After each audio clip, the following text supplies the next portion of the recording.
সামনে যাও না, সামনে যাও না। তাদের সামনে যত নদী নালা খাল বিল পুকুর পড়বে সবকে বললেন সাহাবায়ে কেরাম শুনো, আমার উম্মতের মধ্যে থেকে 999 আমরা বাইরে ওয়াদা করছি, উনি হলো বাপ। আমরা ওয়াদা করছি ফারহান ভাই যে কবর ছুঁয়ে আর কি। বাংলাদেশ ফারহান, তুই যেমন জীবন দিছস মনে রাখিস, তোর চাচারাও আমরাও ওয়াদা করছি বাংলাদেশ মুক্ত করা না ছাড়া পর্যন্ত আমরা যুদ্ধ চালাই যাবো আর কি। পৃথিবীর কেউ আমাকে আটকে রাখতে পারবো না। আর রূপগঞ্জ, হ্যাঁ, চান্দাবাজে যারা করতেছস তোকে কষ্ট করে বলে ডাকি আর কি। ওই পলিটিক্স তোকে চলবো না, কিন্তু ওই পলিটিক্স ভুলে যা। রূপগঞ্জে প্রথম চালু করুন, কিন্তু আজকে জুলাই মাসে ওয়াদা করে গেছি ফারহানের কবর ছুঁয়ে আগামী মাস থেকে আমি চালু করুন কিন্তু।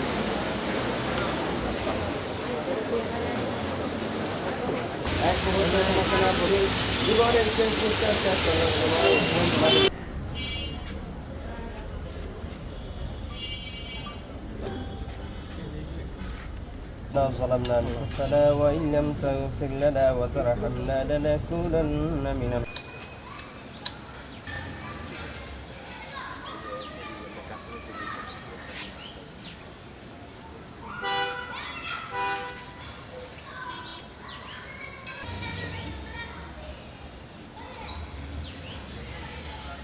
বীর মায়া ত্যাগ করে রব্বুল আলামিন মাবুদ দেশের মানুষের অধিকার আদায় قل هو الله احد الله الصمد لم يلد ولم يولد ولم يكن له اللهم آمين اللهم آمين।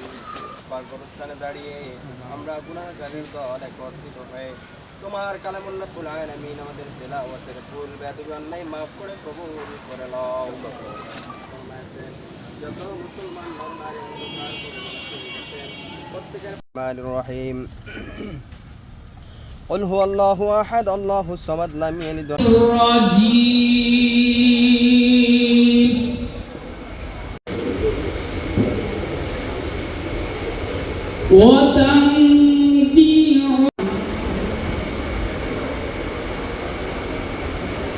বিতাড়িত শয়তানের থেকে আল্লাহর সাহায্য প্রার্থনা করছি।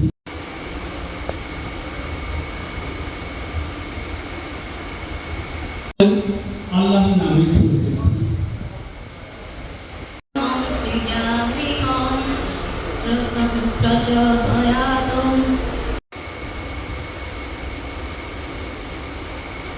আল্লাহ হাজারে মজলিস আমরা যারা হাত তুলছি মাওলানা আমাদের দরবারে পিতা নাও ইয়া রাব্বুল আলামিন। আল্লাহ মা বলে হাত তুলছে আল্লাহ, তাদেরকে তুমি কবুল নাও, সকলের জন্য হানাহানি কাটাকাটি দূর করে দাও ইয়া রাব্বুল আলামিন। সকল বীর শহীদ ফারহান ফাইয়াজের প্রথম মৃত্যুবার্ষিকীতে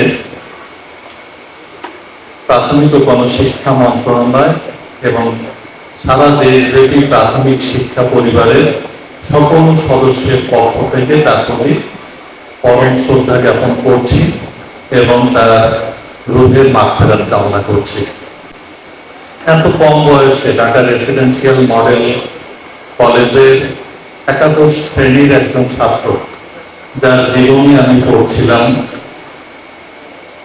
যে সবসময় নিরিবিলি থাকতে পছন্দ করত, কিন্তু দেশের প্রয়োজনে ঠিক সময় মতো গণতন্ত্র পুনরুদ্ধারের জন্য আন্দোলনে ঝাঁপিয়ে পড়েছিল জীবনের তোয়াক্কা না করে।